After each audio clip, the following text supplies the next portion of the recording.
రాజ్యసభ ఎన్నికల వేళ కాంగ్రెస్ కు ఊహించని షాక్ తగిలింది. మధ్యప్రదేశ్ రాజ్యసభ ఎన్నికల నేపథ్యంలో మీనాక్షి నటరాజన్ రాజ్యసభ సభ్యత్వానికి నామినేషన్ దాఖలు చేశారు. అయితే ఆమెపై తెలంగాణ రాష్ట్రంలో నమోదైన ఒక కేసుకు సంబంధించిన వివరాలను నామినేషన్ పత్రాల్లో వెల్లడించలేదని బీజేపీ అభ్యర్థి మహేష్ కేవత్ రిటర్నింగ్ అధికారికి ఫిర్యాదు చేశారు. ఆ ఫిర్యాదును పరిశీలించిన ఆర్ఓ మీనాక్షి నామినేషన్ ను తిరస్కరించారు. అయితే కాంగ్రెస్ దీనిని తీవ్రంగా ఖండించింది. మీనాక్షిపై ఎలాంటి క్రిమినల్ కేసు నమోదు కాలేదని, కేవలం సమన్లు మాత్రమే జారీ అయ్యాయని వాదించింది. నామినేషన్ తిరస్కరణ చట్టవిరుద్ధమని ఆరోపించింది. ఈ నేపథ్యంలో మీనాక్షి నటరాజన్ నేరుగా సుప్రీంకోర్టును ఆశ్రయించారు. తన నామినేషన్ తిరస్కరణను రద్దు చేయాలని కోరుతూ పిటిషన్ దాఖలు చేశారు.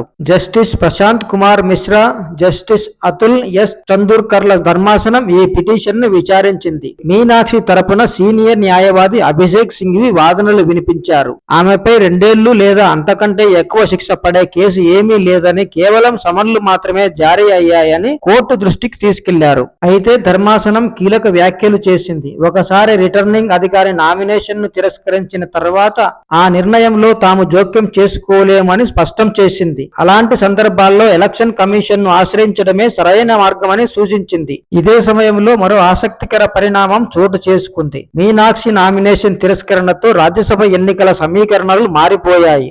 3వ స్థానంపై పోటీ పరిస్థితులు కూడా ప్రభావితమయ్యాయి. సుప్రీంకోర్టు తీర్పుతో ఈ వివాదానికి న్యాయపరంగా తాత్కాలిక ముగింపు లభించినా రాజకీయంగా మాత్రం ఈ అంశంపై చర్చ ఇంకా కొనసాగుతూనే ఉంది. కాంగ్రెస్ చెబుతున్నట్టు ఇది న్యాయపరమైన పొరపాట లేక నామినేషన్ పరిశీలనలో లోపం జరిగిందా అనేది రాజకీయ వర్గాల్లో చర్చనీయాంశంగా మారింది.